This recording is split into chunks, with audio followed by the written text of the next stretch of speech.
there, listeners. It's your annoyingly optimistic host here, bringing you another season of the Annoyingly Optimistic Show. Welcome to Season 2, Voicemails to Tim. Now, let's meet Tim.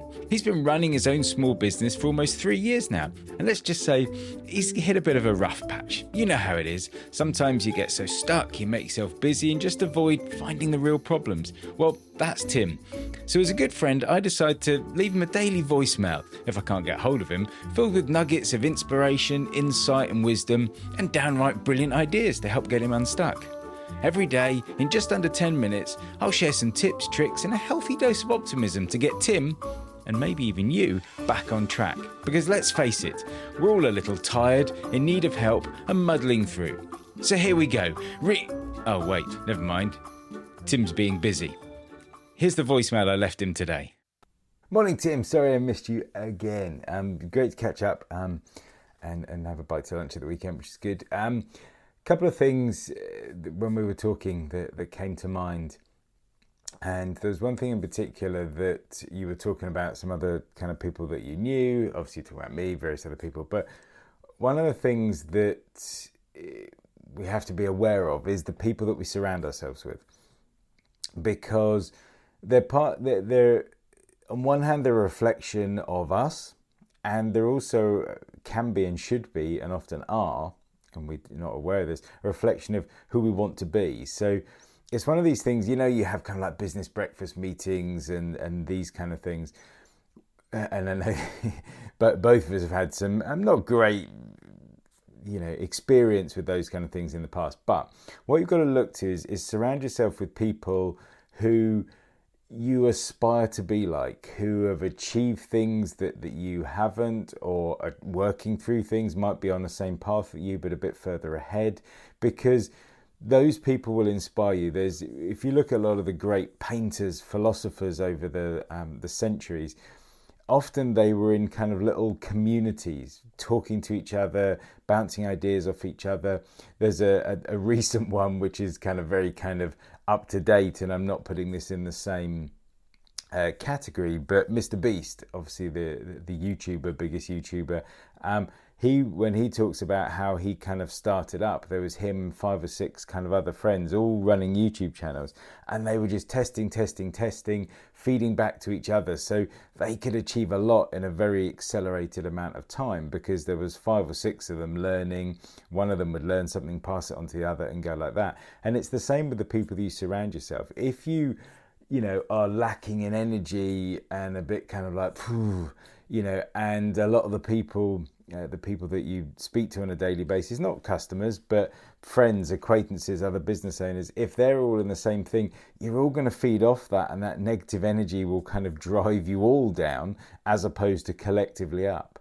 And again, people's kind of moods and their passions and things kind of change, and that's fine. I'm not saying ditch old friends and get new ones each week depending on what you want to achieve, but it's looking at who you surround yourself with. Things like mastermind groups and things like that can be fantastic if you can put yourself in a group of people who, I said, you aspire to. When I talk about the course that I did, I was within a group of people then that many of those had multi businesses, huge kind of 7-figure businesses, and there was little old me.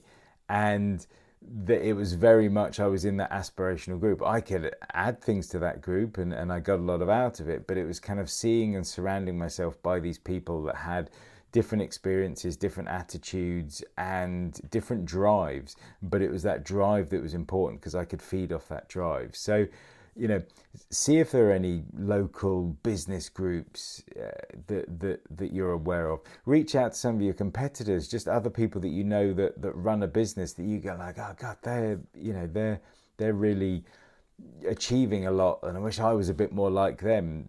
Have a chat with them, see what drives them, and you'll invariably have some common ground there. So it can just be a really powerful thing, but it's something that's worth being conscious of. Because if you don't look at the people that you surround yourself with and look at those people, what you can unwittingly be doing is helping yourself to stay in a rut, in a similar kind of situation, because you're not actively moving past that.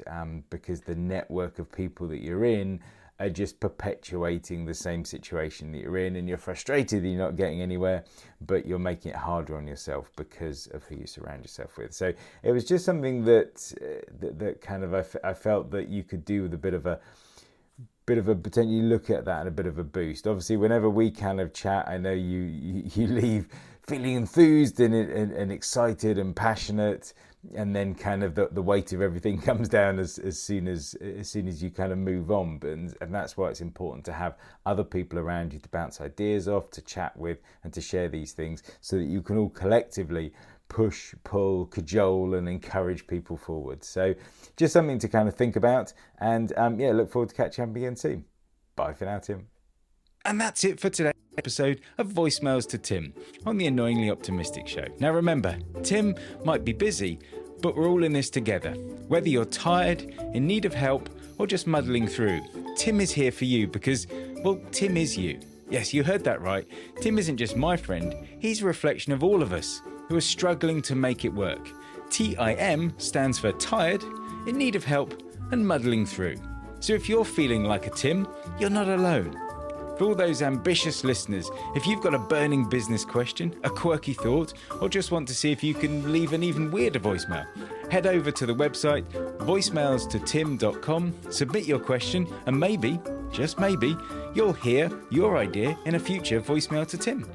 So until then, stay annoyingly optimistic, keep pushing forward, and remember, if life gives you lemons, leave a voicemail about it.